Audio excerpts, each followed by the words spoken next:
Well, we've had a number of provocative presentations here. We say the least. We have 15 minutes, and so please, questions. Oh, come on, come on. Don't be bashful. Don't be bashful. Yep. When I hear things like this, my name is Tom Boyd, University of Oklahoma. When I hear things like Dogan offered us today and hear what you said at the end of it, when someone is in that much trouble, they're doing something right. Thank you. Amen. Jeremy Walton, Religious Studies, NYU. Thank you for this wonderful panel, such rich papers. I have two broad comments, questions that I'm going to frame. The first is specifically to Doğan Bey. This is, of course, fascinating material. I just wanted to emphasize, especially for those of us who are not so familiar with Turkey, the prominence and unavoidability of conspiracy theorizing as a sort of political logic in everyday life in all realms, and also as entertainment. If you think about things like Metal Fırtına, Metal Storm, one of the most popular Turkish novels of all time, Kurtlar Vadisi, Valley of the Wolves, Iraq. I've written a little bit about this myself, but the question is, thinking about these two Gülens in the English and Turkish sources, I'll be autobiographical now. When I would talk to Kemalist, secularist acquaintances and friends of mine in Turkey, often it seemed that they would voice the more English language version, sort of Gülen 2, if you will, rather than Gülen 1, which is to say they would immediately say things like, he's a fundamentalist, he wants to take over the state. Şeriatçı devleti ele geçirmek istiyor. Which, I guess, so then the question is, how do you account for the distinction between the media presentation? I mean, they probably also think things like he's, you know, the Pope's cardinal or something along these lines, but there does seem to be a popular conspiracy theory which is more along the English language version of Gülen than the Turkish in Turkey as well. So that's the first question. For all of you, though, for Professor Findley in particular, and again, this is more of a comment than a question in some ways, but listening to these three moments that you describe and then thinking about the uniqueness of the Gülen movement in particular, it struck me that we really need, I think, to contextualize all of this with regard to the rise of another form of more explicitly political or politicized Islam in Turkey in the last 30 years. That's to say, Milli Görüş, Necmettin Erbakan, and the, sorry, okay. I'll just close there. The question is, what is the relationship between Gülen and Hizmet and then the rise of more politically oriented Islam in Turkey? Thanks. Sorry about that. I think the first question that you ask, there is a change in the strategy. I think in the early versions, also in the Turkish defaming articles, it was like very similar to the English one. Actually, when you look at the case, actually mainly they were saying that Gülen was trying to establish an Islamic state in Turkey. But I think it has changed. The data that I have is mainly last 10 years. I think it has changed. The strategy has changed also in Turkey, that because it may be the case, because most of the material in the case were from the media. And in those claims that they were claiming that Gülen is trying to establish a Sharia state in Turkey. In order to say that, you know, people, not the media or these authors who are making these claims, usually you said that they think very similar to the American or the picture too. I think they don't buy, I mean, these claims. I mean, because when you look at these claims, it's like when I was making the presentation, I hear that you're laughing. So it's like very ridiculous claims. I think people also don't buy. Or it could be they are not following the new ones. Because, as I said, the last 10 years, mainly in Turkish media, or these authors, the media, are claiming that the Gülen is used by America and the CIA, and part of which is the picture one.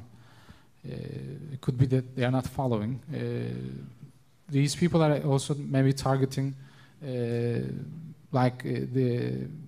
know the military was distributing some of these books that I mentioned. They were buying. One of the authors is in prison right now due to Ergenekon case, and there are proofs that the military was buying his books and distributing for free. Carter, would you like to say? Yeah, I think give opportunities in places where they can be used productively. I should just say that that's a good question, but there are probably some other people whose research qualifies them better to answer it. But I will say this, however, looking at it in terms of social, the contextualization of these religious movements as social and intellectual movements, their context is not only that of other religious, in terms of as social organizations, their context is not only other religious organizations, it may also include other organizations, period. And, you know, I talked about a sort of learning curve in terms of modes of organization and action. Well, there was a similar learning curve in the political history of the country in the two, you can see this, for example, in the two intellectual opposition movements of the 19th century. The young Ottomans were a movement primarily of cultural production and ideas, and they never created a political organization, let alone did they ever even try to produce a revolution. A generation earlier, the Young Turks, who were like them in most other respects, went those further steps of creating an organization and packaging their ideas into some, well, maybe something closer to a political ideology, and certainly finding the organizational means to plan and implement a revolution. And maybe in the history, maybe there's a you know, that growth trajectory, that advancement in the history of social movements is part of this context that you want to evoke as well. Milli Garouche and the history of the Milli Selamet series of the Erbakan parties and more recently of AKP is certainly part of the context of this, but other people can add the details. Thank you very much. Yes, ma'am. Not a question, a request. Jim, I want to hear it. I want to hear the court opinion. Lay it on us. We want to hear it. Thank you. Just give him a chance. Are you going to let me do it? Yep, go ahead. The cattle prod is not here. Well, it depends how long it is.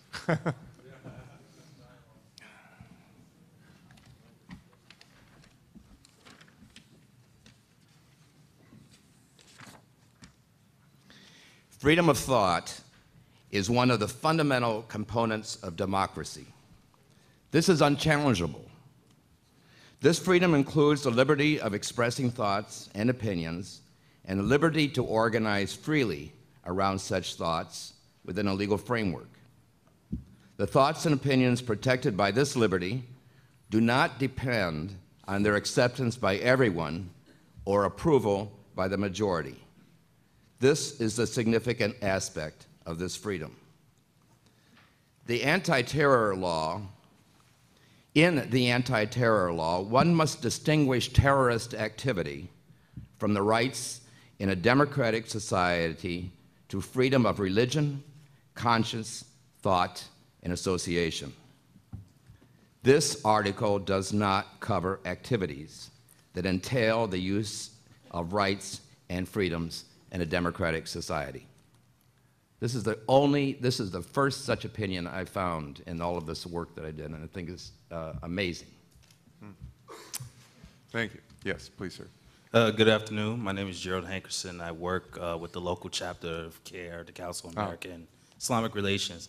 And in each of your presentations, it reminds me a lot of parallels here in America, and I'm just wondering to draw some context here.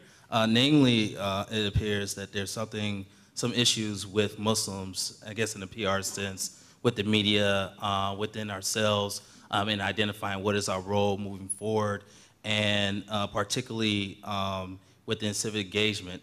Instantly, one example that came up was the Holy Land Foundation case, which is in Texas, where there's the cry for Muslims to be more engaged, to be more sensible, but yet at the same time, something's always identified as being sinister, linked with terrorism, and the way that puts us in the catch-22, that we should be more in the public eye and improve our patriotism, but yet at the same time, we have to jump through so many loops to do it. So I just wonder from each of your presentations, what can we learn here as American Muslims and supporters of civil rights and justice from the cases that you presented? That's an excellent final question. So thank you, Carter. Well, let me defer to the others because my research is really about late Ottoman and modern Turkish history. And while I'm very interested and have feelings about these topics, I'm sure other people can speak more informatively about them. So I'll let the others. Okay. Dogan? Well, you know, that's a good question, and I want to make a comment that I think is important. After 9/11, our office did litigation on some of these issues that came up. But I think one of the things that struck me, and one of the things I want to put in front of you, is that the Muslim community and the Arab American community shied away from standing up for their rights. And I think it's totally understandable. But I think it's also very important when this stuff happens to react, in our system, react affirmatively to it. There were a number of cases. I represented a woman who was a professor at UT, and under Sneak and Peek, Patriot Act, they went in and searched her house without a warrant, that kind of stuff. But people were afraid of rocking the boat because they were afraid of further reaction or retribution. And in my view, I think that should be relooked at.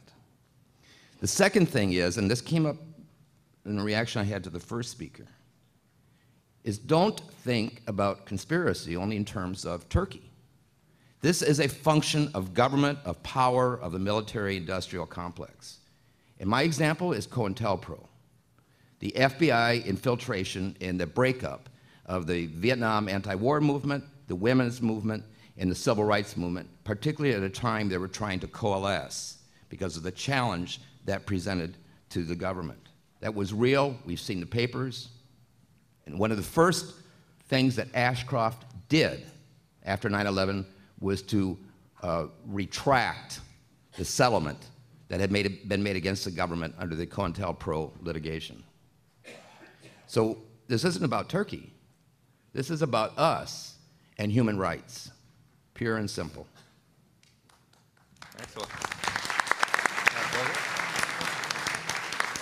Well, we've just had a tremendously important panel, and I think that I should just simply, I'd like to add my 2 cents to what Jim just said, because what I do for my work, professional work, is study terrorism. And I think that one of the worst effects of terrorism is that even when terrorists don't go to great lengths to restrict civil liberties in democracies, our own publics do that in response to terrorism.